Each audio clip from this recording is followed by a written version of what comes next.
April the 4th, 1980, and it's side 1. That happy sound you hear is from a group called Queen. The album is A Night at the Opera, and there's a song on there called Death on Two Legs. It begins, "You suck my blood like a leech, you break the law and you preach, screw my brain till it hurts, you've taken all my money and you still want more." There's some really good music and interesting music coming out continuously by various groups, and I'll do just a few lines from this song at the end and beginning of the tape on each side. You won't be able to hear the whole song, but it's a very interesting song.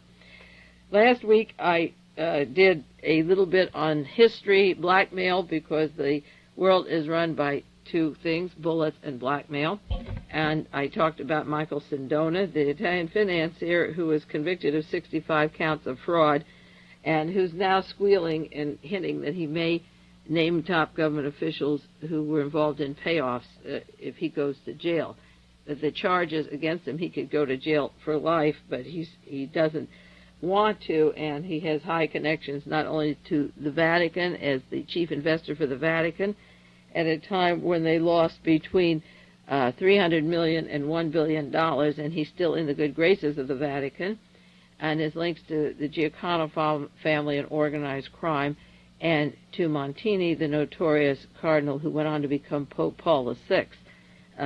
Sindona worked with Montini, and Montini made John Paul II. That was his protege. This missing money is not explained. I believe it goes into Nazi rightist causes, political causes, because they're still in the good graces. But rather than go to jail, Sindona is threatening to talk. And I mentioned last week a CIA man, Donald Deniselva, who worked for Savak as a killer for the Shah of Iran, whose friend, Mr. Bakhtiar, the nephew, cousin of the former Iranian prime minister, was arrested on a large heroin arrest, $32 million worth of heroin, and Deniselva has threatened, if you send my friend Bakhtiar to jail on this charge, I'm going to name 7,500 CIA agents, including those that are in the American embassy at this time. Those were just two little titillating pieces of blackmail for last week, but the biggest is today, and there's a news story in the Washington Post that should do every researcher's heart very good.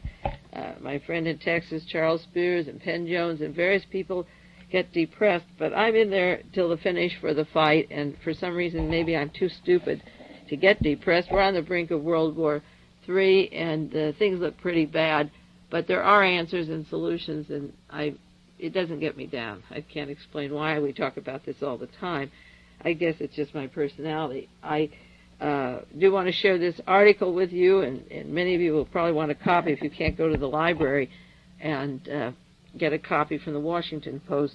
I'll make one for you. April the 2nd, 1980. Now, this story is about a man, the story is written by Gordon Chaplin, titled Behind the Schemes, Irv Davidson, Washington, D.C.'s master operator.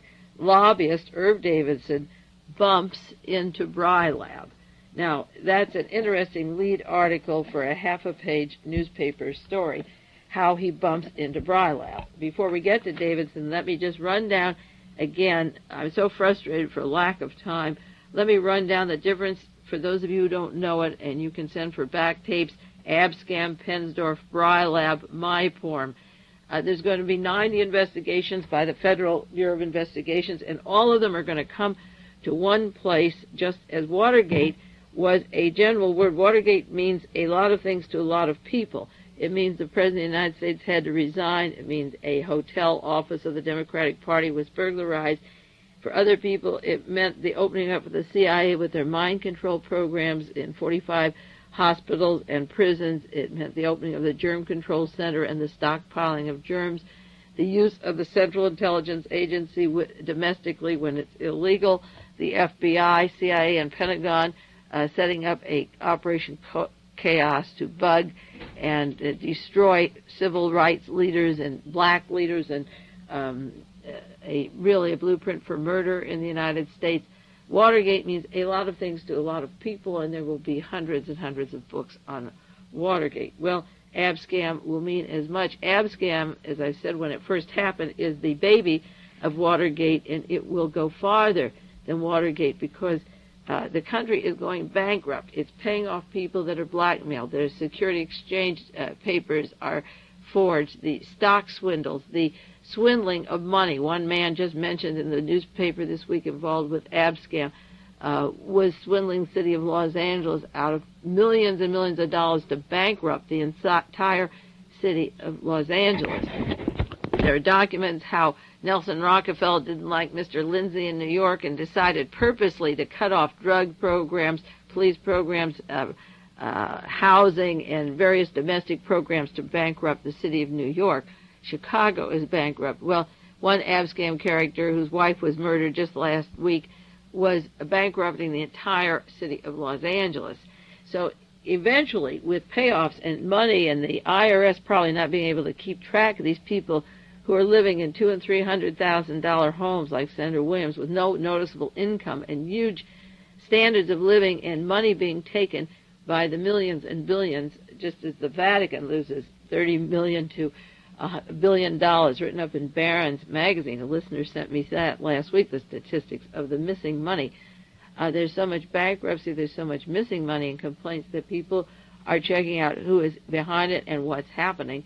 And it all is going to lead back to the same people who were involved in the killing of John Kennedy, Robert Kennedy, Martin Luther King, who pulled off the Chappaquiddick, killing Mary Jo Kopechne, and even the Sharon Tate, LaBianca, Manson family massacre, and all the various pockets of murders of witnesses to the assassinations. The payoffs and the swindling is becoming so difficult to keep track of that as the investigators go into the sources of these huge standards of living and the payoffs, and the IRS can't keep track of these people, and immigration bringing in people, payoffs for people coming in this country that don't come through the normal channels. As they investigate white-collar crime, they're eventually going to bump up into the very teams of organized crime that work with the white-collar public officials up through the Supreme Court, the White House, and so forth. So that ABSCAM is bringing in a net of unbelievable kinds of people, more than they ever realized. A lot of people believe that ABSCAM was to get labor leaders, and that Senator Williams was for OSHA, the fair investigation of damages, occupational hazards. This guy was bought and sold out, a few years ago. He may have been idealistic when he started, but he's a wasted man. Senator Williams, it works with the highest levels of organized crime, he and his wife in New Jersey and England and so forth, and by just investigating a little piece of them, the big piece of the puzzle is coming together. So if I can't spend 5-6 weeks just doing background on ABSCAM, I'll be referring to it every week, or BRILAB. Now, the Washington Post article on Davidson says that lobbyist Irv Davidson bumps into BRILAB. BRILAB is bribery labor having to do with organized crime and large amounts of money, payoffs of politicians in Arizona. It began Arizona, Beverly Hills, Los Angeles, Arkansas, Texas, Louisiana, and Oklahoma. But Davidson is the connecting link between BRILAB and ABSCAM. You have to get that view. The ABSCAM leaks, the beginning, they haven't arrested, but the investigations have to do with New York, New Jersey, Pennsylvania, Washington, D.C., and down to South Carolina with Mr. Jenrette and Mr. Kelly, Representative Kelly in Miami. Those members of the House of Representatives from Miami, South Carolina, and New York, Murphy from New York, and they worked with a man, Mr. Noto, in immigration. And Mr. Noto's immigration department was being investigated. He was the second highest man in the immigration department, and he was introduced to Carlos Marcello in New Orleans, who was part of the BRILAB. And the man who made the connection between BRILAB and ABSCAM is Mr. Irv Davidson. In other words, the FBI is investigating 90 different types of corruption pockets, and one is up north in New Jersey, New York, Pennsylvania, and with the gambling casinos in New Jersey and so forth, which then goes out to Vegas. So you take a map of the United States, and I will, on one of the sheets soon, make charts for you of all of these places. I know it's impossible for you, unless you study it all the time, to get these straight. But the connecting link of Mr. Noto and immigration, who worked in the New York area, was a man named Irv Davidson, who worked with Carlos Marcello. Now, the House Select Committee on Assassination spent $6 million investigating or trying to cover up the murder of John Kennedy and Reverend Martin Luther King. And the only conclusion they came to is that Santos Traficanta and Carlos Marcello were possibly involved. Marcello hired David Ferry, who worked with the CIA, and this tape isn't about the Kennedy assassination, but Marcello lives in New Orleans and was a very prime suspect in the assassination of John Kennedy. Marcello hated Robert Kennedy, who had him, he had been deported to Guatemala. And Marcello's always had trouble with immigration, and he wanted a permanent residency in the United States to get his name cleared. He's worth $40 or $50 million and lives in the New Orleans area. He wanted his name cleared. So Mr. Davidson introduced Marcello to Mr. Noto, who was second highest in the immigration office in the United States. And Noto was ready to retire, and Marcello said he would hire him, the immigration official. He wanted his status permanent U.S. citizen, not to be deported, and then he hired the second highest man in immigration. And the man who introduced Noto from immigration to Marcello was this Irv Davidson. And because Marcello is being investigated and been wiretapped for several years, if not much longer, in the BRILAB, Mr. Noto has strong links with Senator Williams in New Jersey and in Representative Murphy in the New York area, and the connecting link here was Irv Davidson. So when the story first broke about ABSCAM and BRILAB, naturally I was interested in Irv Davidson, but there wasn't any information at all about him until this week in the Washington Post. Now to the story of Irv Davidson. There are several references in this article to what they call the IS, the inside story. And I never have seen a writer in the newspaper use capital letters in the middle of any sentence of reporting, even at the time of Watergate, with the IS. But this is what I'm going to share you parts of this article and then analyze them with you as I share it. But I think you're going to pick up the point very quickly about Irv Davidson if you have done an hour's worth of research. If not, you will get, by the time I have finished, a overview of the last 16, 17 years of American history. The article describes Mr. Davidson as being 59 years old, kind of an elfin person. I don't know what elfin means, according to Gordon Chaplin. But he says he knows something that the rest of us can only guess at as the ultimate inside story, IS. The ultimate inside story, in my way of view, is the murder of the President of the United States on an open street and the use of the President of the United States, the Central Intelligence Agency, the FBI, the Supreme Court, Chief Justice, top attorneys like John J. McCloy, members of the House of Representatives such as Richard Russell from Florida and Gerald Ford from Michigan, to cover and lie, Mr. Cooper from Kentucky, all of these people and a staff of lawyers, several hundred of them CIA secretaries, all lying about who murdered the President of the United States. That is the ultimate inside story. And this article says he is the man who knows the ultimate. And this is what Irv Davidson said, quotes, "Listen, if I get knocked out of the box, it's going to hurt this country." And then he winks. "There's a hint of anonymous contacts. Quote, I'm involved in some very sensitive stuff overseas. I'm talking to people who our own people can't talk to." He's described as a handyman behind the scenes, the Washington promoter. Publicity is anathema to him. He has back-channel functions. You can't operate with publicity, and he was objecting to the fact that February the 8th, 6 days after this ABSCAM story broke and the 33 informers were dead in New Mexico, he was called and grilled by the FBI. They grilled him for 4 hours, just 4 hours, according to this article. Davidson works with a lot of important people, and then the article says 2 people. The FBI recently said he had put together our reputed New Orleans Mafia boss Carlos Marcello and Mario T. Noto, the former number 2 man of the Immigration Service. Result, The FBI is investigating allegations that Noto acted improperly to help Marcello fight deportation. Davidson introduced his old friend to Carlos Marcello and was the undercover man, but what happened was he introduced him to another friend who turned out to be working at that time as an undercover agent. There were three important men that were arrested by the FBI who offered to turn evidence on high-up people if they weren't sent to prison, and I do want to do a tape soon on those three major informers. They're very, very important people. Philip Carl Keitzer, Joseph Meltzer, and Melvin Weinberg were all apprehended for various crimes. And rather than go to jail, they said to the FBI, we will offer you information of politicians who are in the pay of the mob.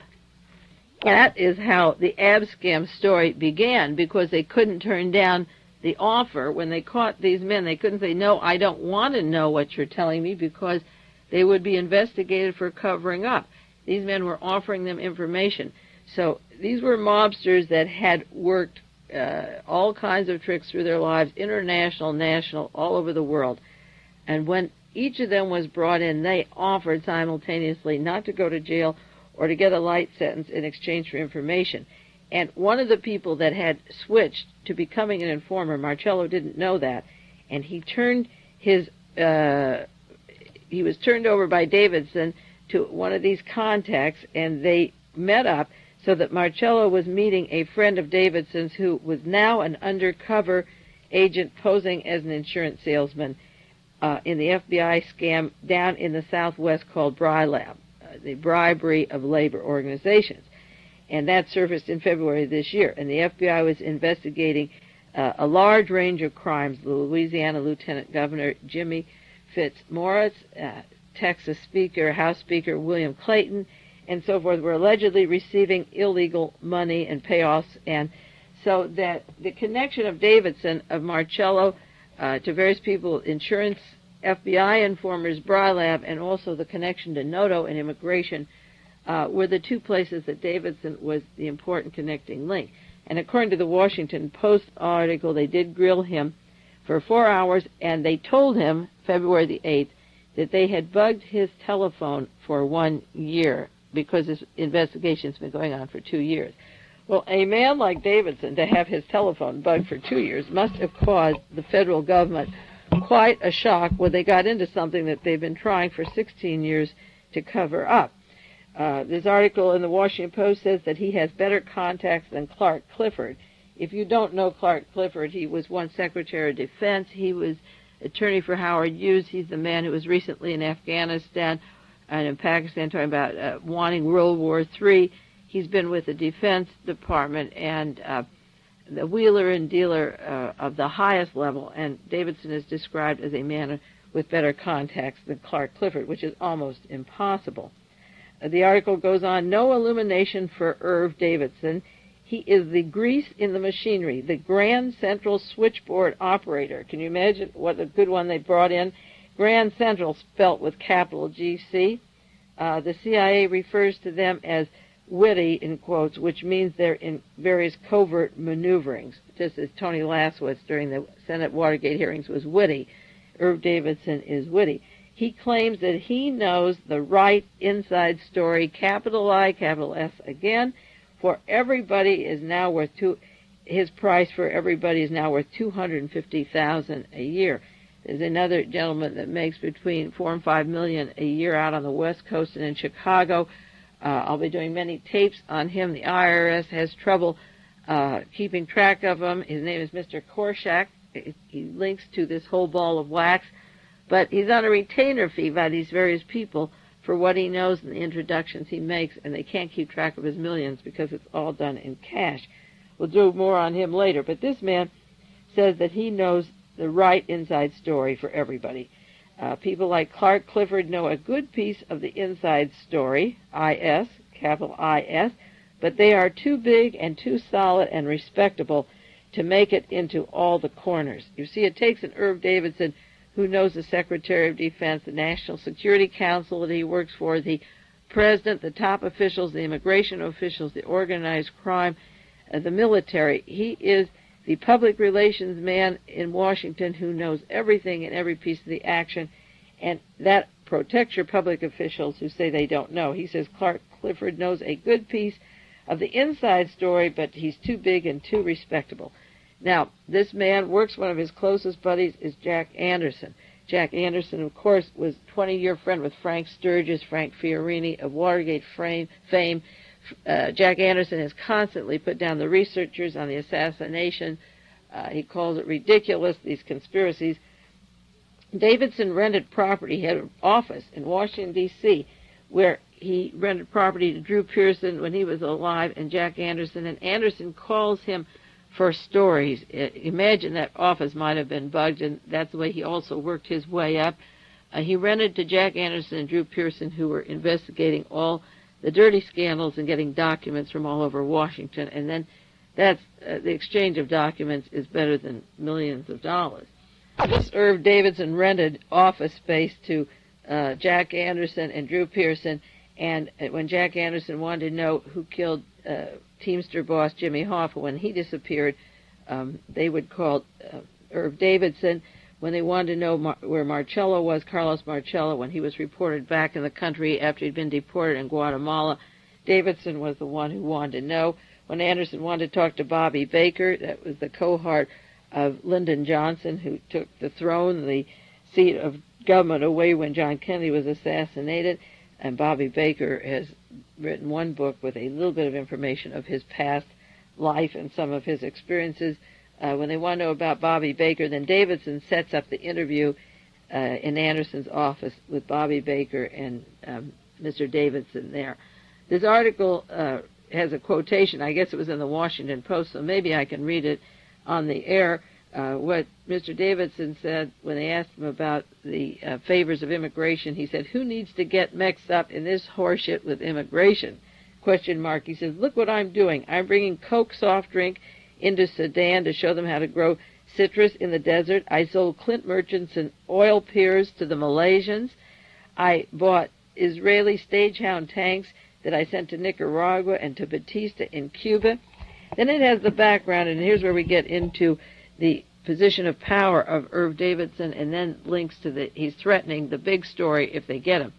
He lived in Pittsburgh, and during the war he was in a web of contacts as an expediter, in quotes, for the ammunition program of the War Production Board during World War II. So he had to be in with the military and the OSS during World War II. And he says, "I've been expediting ever since," and of course during World War II we took in the organized crime in Italy and began Lucky Luciano and Tom Dewey and the New York politicians incorporating organized crime into the Defense Department. He's worked with Somoza. He says he helped the dictator in Somoza, who's his close friend in Nicaragua. When Somoza called me to get a 707 out of the country during the Sandinista thing, he helped him.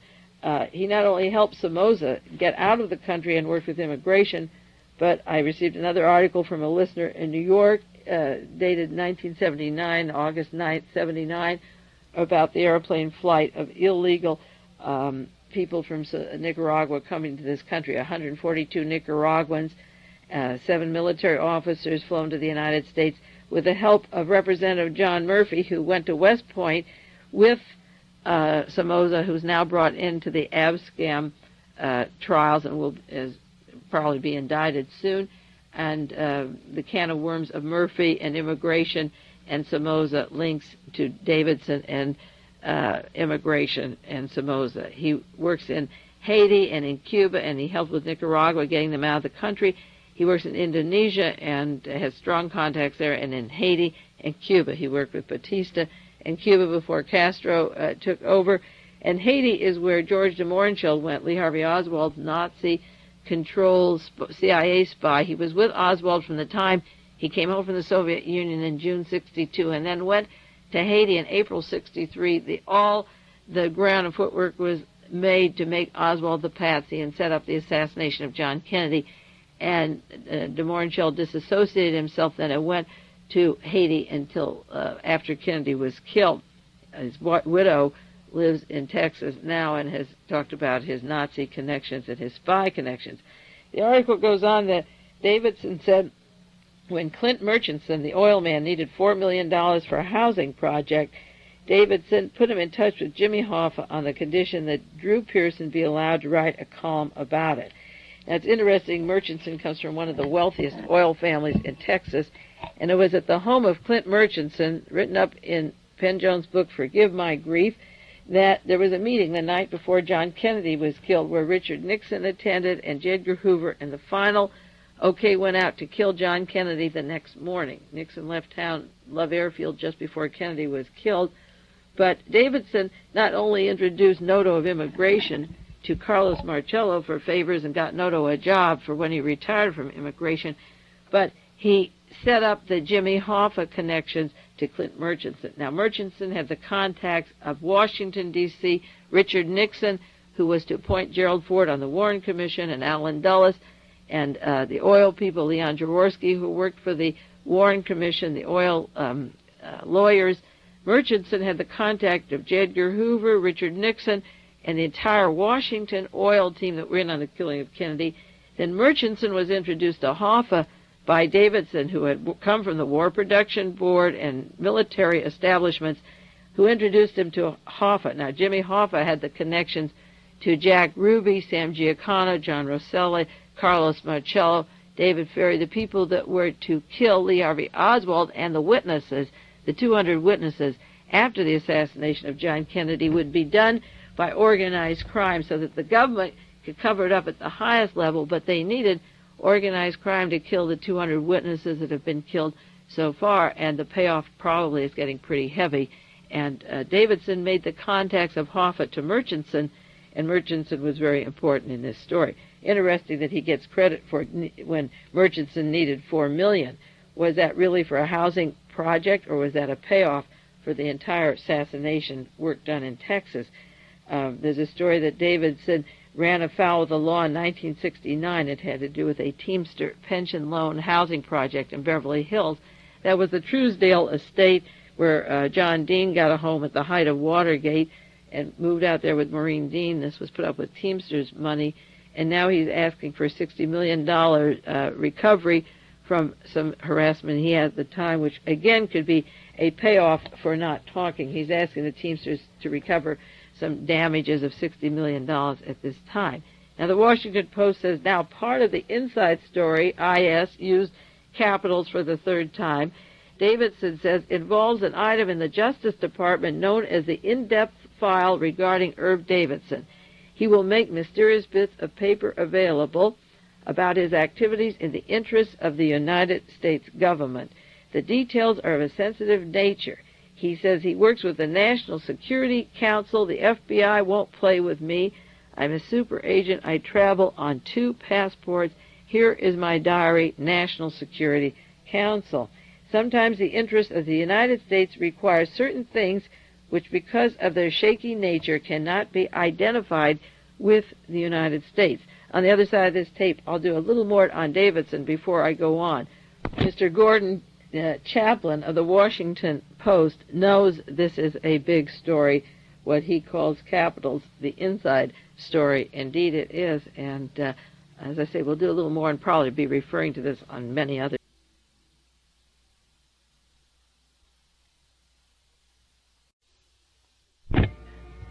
This is tape number 436, April 11th, 1980, side 2, Mae Brussell in Carmel, California. My first published article after starting research in November of 1963 was in the summer of 1972. It was called Why Was Martha Mitchell Kidnapped? And it was the story of the Watergate, the Kennedy assassination, how Nixon really came to power, a whole network of working with Nazis, Defense Department, and so forth, right up to Watergate. And after I published that article, Bruce Roberts contacted me. I was on KGO radio in San Francisco, and Bruce Roberts contacted me and gave me the entire gemstone file, what was to be known as the gemstone file, about 300 or 400 pages, including the telephone calls that Ted Kennedy made the night of Chappaquiddick that later were destroyed by the telephone company. And this gemstone skeleton traveled all over the world, a woman staying at the house doing a story about me for a Playgirl, Stephanie Caruana, took the essence of the Gemstone file, kept her name off of it, and circulated it to every country around the world, had it multi-copied, and then other people made copies of it. And in the Gemstone file, Bruce Roberts wrote that Carlos Marcello from New Orleans, with his California contacts, had set up the automobile accident in December of 1970 when my daughter Bonnie was killed. And Barbara was almost killed. She was in the same car. There were 3 deaths and 6 injuries at that time, and it was set up by a man, a Mr. Garcia from Fort Ord, who then left Fort Ord immediately, and the military lost all contact of him. He went to Utah. And when I read about the close association of Carlos Marcello to Irv Davidson, knowing the Marcello links to the Kennedy assassination, and then the Davidson links to World War II War Production Board and the Pentagon, it's very easy to see how Soldier Fort Ord and how the mechanics of these crimes to hurt people who are doing research take place. There have been several hundred witnesses that have been killed to the assassination that would be important to solving the crime, but the payoffs of using members of organized crime and military to hurt the researchers or the people around the researchers is going on all the time, so the fee must be tremendous. The payoffs and the blackmail must be tremendous. I'm not a person who is hateful or vindictive, and I just simply do my research and do what I have to do. So the minute Marcello's name came out, the very first week of ABSCAM, I follow everything Carlos Marcello does with great interest because of what Bruce Roberts told me at the time. Winding down the story of Irv Davidson here, from the Washington Post, again, it tells about his links to Singapore, Malaysia, Indonesia, selling equipment to the Sudan. He just registered as a foreign agent for the Sudan, for a lobby expertise group, and for associating with the Southeast Asian nations, or his strong contacts for Clint Murchison, large sums of money, which I couldn't believe the oil man Murchison would need from Davidson, like $4 million, unless it was, again, espionage money that is called, in quotes, a loan. Davidson was very, very close to Jimmy Hoffa. At the time of Hoffa's trial, he peddled tapes supposed to be showing a certain woman named Marie Monday compromising the trial judge. The judge has denied it, but he has this expertise. Again, Tony Laswitz of Watergate and Chappaquiddick fame was expertise at blackmailing and taking pictures of Chappaquiddick men and other, the women rather, with men that he had fixed up to blackmail them after the Chappaquiddick incidents. The photographs, the blackmail goes on and on. This story goes on to tell in the Washington Post how he was so close to Jimmy Hoffa and that he tried to get along with Bobby Kennedy and tell him what a great guy Hoffa was. And, of course, the murder of John Kennedy and Robert Kennedy had to do with investigating organized crime figures as much as it did for John Kennedy wanting d'entente or not invading Cuba or pulling the troops out of Vietnam, planning to pull back from the war in Southeast Asia. We're not going into the motives of killing Kennedy on this tape either, except that Davidson was part of the Hoffa complex against Robert Kennedy. He worked with people in Haiti, with the Drew Pearson, Jack Anderson office, with Clint Murchison, where the top people of the assassination were the night of the assassination. And now he's been wiretapped for several years or a year. And as I say in this article, he has threatened to say, this is a direct quote in the Washington Post, listen, if I get knocked out of the box, it's going to hurt this country. This is what he said. I'm involved in very sensitive stuff overseas. I'm talking to people our own people can't talk to. And then he said, I told those FBI people not to play super agent with me. I travel on 2 passports. I never took a nickel from Uncle Sam for my services. Look at my diary, January the 4th. National Security Council. Do you think I planted that? I'll tell you, I'm dealing day and night with those boys. So he goes from the War Production Board to the National Security Council, the Committee of 40, which is actually 5 people who decide which heads of states live and die and which will be assassinated. He says that he carries items that he could make available in depth if they pursue him too far. And then he says, sometimes the interest of the United States requires certain things which, because of their shaky nature, cannot be identified with the United States. Now, Earl Warren said after the Warren Report was completed that certain documents would be locked up for 75 years for the security of the United States. Lyndon Johnson begged Earl Warren to take the job of Chief Justice covering up the murder of who killed John Kennedy, and persuaded him to take on this responsibility for him. They decided what is to be told and not to be told, and the shaky nature of the United States could not be exposed at this time. So the ABSCAM began in New York, immigration departments, with a man suspected of narcotic dealings, Representative Jen Rett, and Mr. Kelly in Florida, and the casinos, as I say, in New Jersey that link out to Las Vegas. But caught in the ABSCAM BRILAB is Irv Davidson, whose name was unknown until this time, who seems to be probably one of the biggest wheelers and dealers of American history. About a month back or so, 2 months, I did a tape on William Taub, and many of you have gotten the book now and are reading it. I'm really pleased. But this guy is bigger than Taub, and he's asked to be one of the most important connecting links. They describe him as that in the newspaper, the Washington Post, as knowing all the little pieces and corners where people like Clark Clifford and public officials have to be protected. This is what the article is saying. It's very explicit that the big officials have to be protected and be arm's distance from the operations, but this man knows them all. The organized crime sections, the oil people, the government people, the Pentagon, the National Security Council, the FBI. He's still wheeling and dealing, and if they pit him against the wall, he's going to talk, because one more quote, again I repeat, listen, if I get knocked out of the box, it's going to hurt this country. And what Gordon Chaplin calls this article is the ultimate inside story. It is the ultimate, and that is the assassination of John Kennedy, and then, of course, the multiple murders that took place afterwards to silence people who were part of the assassination or to hurt people who were investigating it. And speaking of silencing, be sure to save all your articles on the most interesting murders. Don't be too suspicious. Save your murders and stories and later see how they link in, because the witnesses to the ABSCAM are just being gunned down right now. As the story in leaks broke that there were going to be indictments, many, many people from all over the country are being gunned down and killed at the present time, and pretty soon we'll do just a tape on those alone. A listener in New York sent me an article from August 9th, 1979, from New York News about the air flight out of Nicaragua, helped by Representative John Murray, one of the defendants in the Afghanistan story.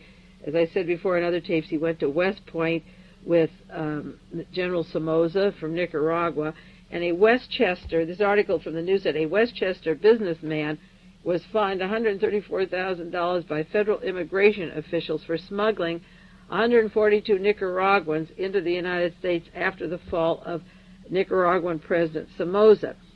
7 military officers were among those. William Fiorito, 50 years old, an importer, who went to West Point. It's interesting that he and Representative Murphy and Somoza went to West Point together, but instead of staying in the military, he's what you call an importer, reportedly aided Somoza and the other people to leave the country, some of his top officials.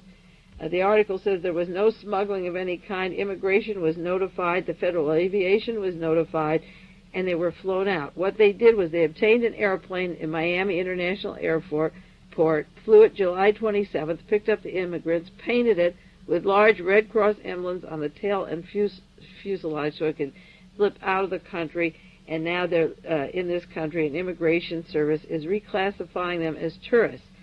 And so that the article about Davidson said that he assisted in the flight out of people from Nicaragua, and Davidson is linked to the Marcello BRILAB Southern Connection, but also Representative Murphy of New York assisted in that same airlift, in the Nicaraguan airlift out of there, or one of them, similar type of operation, and works with West Point and works with immigration in the northern cities of the United States, not far from Washington.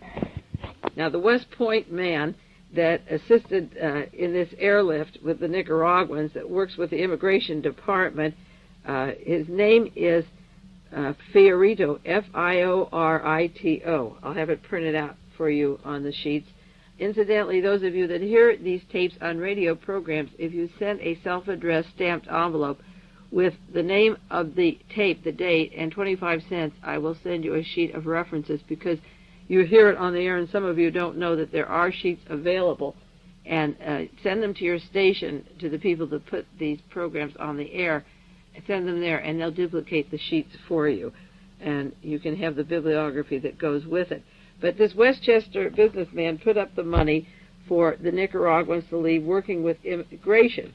Now, that's interesting because last week I talked at length about the murder in Westchester of Dr. Tarnower and Mrs. Jean Harris, who I made Philadelphia connections, and I want to do more about Tarnower's murder, because they're going to pull the evidence against her, like the Dan White trial, when Dan White killed Mayor George Moscone in San Francisco, and remember the supervisors, Harvey Milk.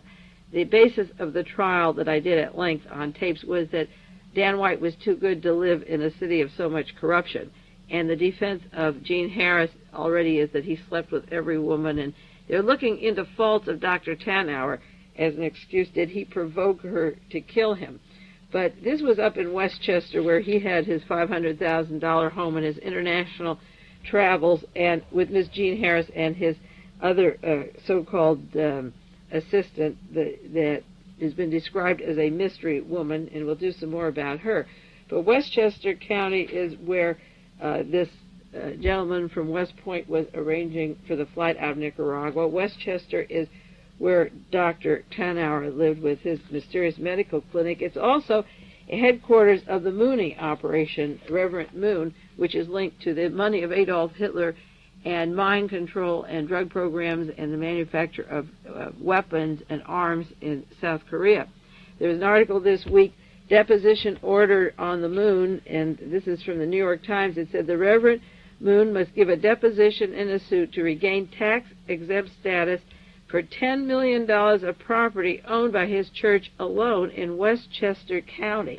Moon owns maybe $100 million or $200 million in property around the United States, and is brainwashing some of our best youth and putting them into schools like Yale and seminaries, and he has $10 million worth of property in Westchester County alone. Mr. William Fiorito, working with Representative John Murphy, both graduates of West Point and immigration, working in the North, and then the Mooneys, who've been very involved with immigration favors and tax favors and large holdings in Westchester County. It'd also be interesting if any of the drugs from Dr. Tarnower had any association to Reverend Moon, where he got his money and where he traveled, because of the proximity of the Mooneys' large holdings in the same area as Dr. Tarnower and his Jean Harris. There's another article in the paper this last week about a bakery sale. They're hauling rumors that the Moon Church in New Jersey, again, remember, Philadelphia, New Jersey, New York is the heart, and Washington, the heart of the ABSCAM matter, and this article says that in Morris Plains, New Jersey, the clergy in the area have been asked by the owners of a bakery, it's called Entenmann's, in New York City, to stop the rumor that Reverend Moon bought this bakery. It must be a large bakery in New York and New Jersey, and it's interesting. The owner of the bakery is Warner Lambert and Company. Now, that's a large chemical concern that was very instrumental in putting Richard Nixon into office, one of the big offices behind Richard Nixon, the drug company, the Warner Lambert Company. It's interesting, when Dan White killed George Moscone and Harvey Milk, his defense was that he ate too many Twinkie cupcakes and lost his mind. Twinkie, of course, being owned by ITT Bakery, very much part of the Nazi connections to organized crime, to the killing of Salvador Allende, to making airplanes for Adolf Hitler. The ITT story, there's many good books on ITT, and that conglomerate went on and bought bakeries. So it's very interesting that Warner Lambert, the drug company, owns Entenmann's. Maybe we should be more careful about some of the... I know we should be careful about the foods we eat, but maybe we should be careful about some of the drug companies. their connections, because Warner Lambert, as I say, the strong links to Richard Nixon, and of course it was the Moonies that were very instrumental in defending Richard Nixon at the height of Watergate, and were very much part of the Nixon-Nazi connections, the Moons, the South Korea, the Korean payoffs of the congressmen, and fixing them up with women to blackmail them to get votes favorable to whatever they wanted. It's pretty treacherous thinking that ITT and innocent cupcakes that kids have in their school lunches and fast foods are linked together, or Warner Lambert, the drug company, and the political links to these politicians having these bakeries, owning bakeries, and then selling to the Moonies. The potential is tremendous for a lot of damage, future damage. It makes it more and more imperative to watch what you eat and cook what you eat, and don't get prepared food ahead, and try to stay as simply with vegetables and things you can grow, or wheats and grains, and make your own things, and don't get prepackaged or frozen. That is another whole subject in itself, the health conspiracy. But I think you get the point when Warner Lambert owns in New Jersey Entenmann's, and the possibility that they sell to Reverend Moon, and the bakeries even innocently being blamed as a cause for crime or murder. At a murder trial, when a mayor and a member of the supervisors are killed, and the defense is that food that they ate, and you think of the food company that manufactured it, it makes you think twice that maybe the defense for Dan White wasn't as silly as it seemed at the time. Maybe they know something we don't know and ought to know. Last week I put on the tape some information or articles which I had and couldn't get my hands on about who owns Madison Square Gardens, and the links to organized crime and the Nixon White House team, the team of the Central Intelligence Agency. And I got back some fascinating articles that I want to share with you on Gulf and Western. Of course, that was the organization that was in control of Madison Square Garden, and I got a wonderful diagram that was sent from a listener in New York City from the New York Times, December 1977, on Gulf and Western Industry owning Madison Square Gardens. Now, Jean Harris worked there from 1975 to 77. She worked there a year and a half before she went on to the school. But Gulf and Western was the conduit of the secret money of money washing at the time of Watergate into the committee to re-elect the president. And the breakdown of Madison Square Garden ownership also goes into New York City and Chicago, the racing tracks and the racing connections that later go in. They link into organized crime and other places too. But there's a large diagram of the racing connections to Gulf and Western Industry, and also in the book The Man Who Kept the Secrets by Richard Helms. It's called Richard Helms and the CIA by Thomas Powers. On page 37, they're telling how the CIA first got formed and the organizations that set it up, and they tell about the most important part, the covert operators that by 1948 were put into place. And they give examples of the covert operators like Frank Wisner, Desmond Fitzgerald, Richard Bussell, Mike Burke, Tracy Barnes, and Kim Roosevelt. Kim is Kermit Roosevelt, who helped overthrow Iran and get Mossadegh out and put the Shah of Iran into power. But one of the key men in this operation, the name Mike Burke, is mentioned in this book. And then there's a little footnote about Mike Burke, and it later goes on to tell some of his operations. He worked in the OSS, and then he worked along in the Adriatic and with Army colonels and paramilitary operations. And then there's another footnote about Mike Burke with a little asterisk on page 315 of the book, and it says Burke was later president of New York Yankees and Madison Square Garden Sports Arena. So Mike Burke, who was chief of covert operations, not chief, but one of the heads of covert operations for Eastern Division of the Central Intelligence Agency, came home to the United States and was at Madison Square Garden, and this Jean Harris who killed Dr. Tarnower, who had that expensive drug clinic in New York, and God knows what it was, we never hear much about it, was president of Madison Square Garden. And the clue to Jean Harris and her espionage activities lies in, as I said last week, her Philadelphia connections, her Detroit connections, and her trip to the Soviet Union in 1959. But a man like Burke would be part of the Eastern Division intelligence operations and the Kennedy assassinations. As I said last week, Oswald followed her to Europe the Soviet Union 1 year later, and a woman like Jean Harris could be planting the seeds, getting ready for the trip of Lee Harvey Oswald. But she came back and then did work at Madison Square Garden for a year and a half, and Burke at one time was president of Madison Square Garden, and Gulf and Western owned Madison Square Garden and the activities there. These articles on Gulf and Western and Madison Square Garden describe a man, a Mr. Werblin, who is active. He was the top man of all sports season, written up in 1977 in the New York Times, and also the agent for the Johnny Carson talk show, the multi-million-dollar talk show. You know, Carson won't allow any talk of assassinations and conspiracies. He keeps his act strictly on what you call the light, fun type of thing. But Carson and a lot of the top public figures are linked to the very people that arrange the sports shows and the boxing matches, the sports arenas, and so forth at New Jersey, New York, football games, and sport activities, Yankees, and so forth. So that the sports arena, the place where this activity is centered for exchanging the recreations that divert us from what's really going on in the world. I feel very strongly that the big sport activities are tremendous diversionaries to really sitting down and talking about other events that families could do at holidays or any other time in the evening.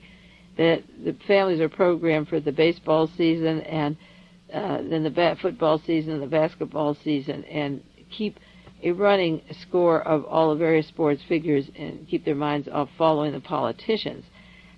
Organized crime, athletics, and collusion of silence all run hand in hand through this entire saga of who's covering up and who's doing the killing. And the sports arenas are a very important part of this activity. And I think that Jean Harris' employment for Madison Square Garden for janitorial services at $32,000 a year, then going to a very, very exclusive girls' school in McLean, Virginia, after her trip to New York, and being with Dr. Tarnower for 14 years, making trips with him, and safaris. He's described as taking safaris, interested in safaris, and it doesn't say what countries or when. And Senator Williams from New Jersey has links to the Great Britain, the London connections and the organized crime gambling casinos, and that group have large safari-type recreations like Marine World that go all over Africa and Europe collecting animals, in quotes.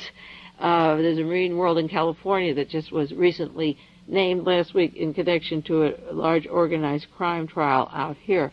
And Senator Williams' wife is on the board of the firm that works with Great Britain in bringing the British casinos to this country. Angela Bruno from Philadelphia, who was the mafia boss who was murdered several weeks ago, was the London connection of organized crime to the New Jersey connections and the Philadelphia connections. And he was the person that went constantly over to England to get to be a part of the British gaming, gambling casinos that were finally going to move to the United States and probably will get away with it and set up their casino, this big, lush casino in New Jersey, if the ABSCAM story doesn't interfere with it. The London, New Jersey, Philadelphia connections are stronger because of these various characters and their international context. The ABSCAM is so broad and vast, but the area that I'm particularly interested in is right now the people that are being killed off who have information about what's taking place or what took place in the past. I'll do more about Gulf and Western in Madison Square Garden on another day. Patrick Collins died last week. He's an expert on crime, described in Newsday as an FBI authority in organized crime. He died of what you call an apparent heart attack. This article came from a listener in New York who sent this to me from Newsday. That is a disease that is very common these days, the apparent heart attack. Collins described as a lawyer who worked as a field investigator and agent from the FBI from 1947 until last year. He began his career, he was in the Marines and lived in Cleveland, then became a leading authority in organized crime in the United States, assigned to New Orleans, and was responsible for the conviction of local crime boss Carlos Marcello. He served in Salt Lake City, Las Vegas, and New York Bureau. he dropped dead after ABSCAM was into investigation 1 year. He retired from the FBI, but he dropped dead this last week. The ABSCAM story broke February the 2nd, 1980. The murder of 33 informers in the New Mexico jail took place February 2nd, 1980. That has been hushed up, not investigated, and involved, as I've said on other tapes, agents from California who've worked with the CIA continuously and with organized crime and these large conspiracies of assassination. Angelo Bruno, the big boss from Philadelphia and New Jersey with the London connections, was gunned down February 23rd, 1980.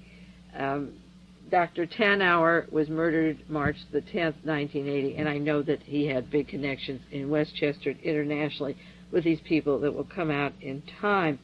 March 21st, 1980, Anthony Manfredonio was shot 4 times. He wasn't killed. He was an informant to the police on organized crime on the Carmine the Tramuti family, the Thomas Lucchesi family, and so forth. He was informing on people who masterminded the French connection and the police taking the heroin in New York. Doris Keats was murdered. She's the wife of a member of New Jersey organized crime. She was gunned down March 24th. Keats was arrested and was held for trying. He's the one who was trying to loot Los Angeles Treasury of millions of dollars, swindling them of several $1 million, and making $150,000 to $200,000 each day. His wife was murdered, and he's still alive. David Emmerich, 32 years old, and Bonnie Pellicer were killed in Camden, New Jersey, in their home, flesh and skin and blood all over the house. They were on their way to Atlanta, Georgia, the home base of President Jimmy Carter. I would love to do 10-hour tapes on Carter and the drug connections. There were warrants out for him in St. Augustine, Florida. Their attorney, Mr. Morris, lives in Philadelphia, and those two were found dead in their home. This was March the 10th, just a few weeks ago. Mob Lieutenant Philip Testa from Philadelphia was supposed to take over the network that Angelo Bruno left, and his son, the son of Philip Testa, was shot last week. He was wounded in a fight, but he wasn't killed. It was in a parking lot, and he was injured in the gunfire. Of course, the newspaper goes on and says it has nothing to do with the killing of Angelo Bruno, but the son of the man who was to take over next was almost killed in the parking lot. As ABSCAM unfolds, I will keep track of all the arrests and all the murders, and we'll get back to them later and start making lists of the time and date and place and who and what information they had at the time they were murdered. The time is running out now. I spent a lot of time on Irv Davidson because I've done 16 years' work on the Kennedy assassination, and I feel that this is one of the most important breaks, that this man is even in the hot seat or investigated by the FBI. As I said before, the links are terribly important.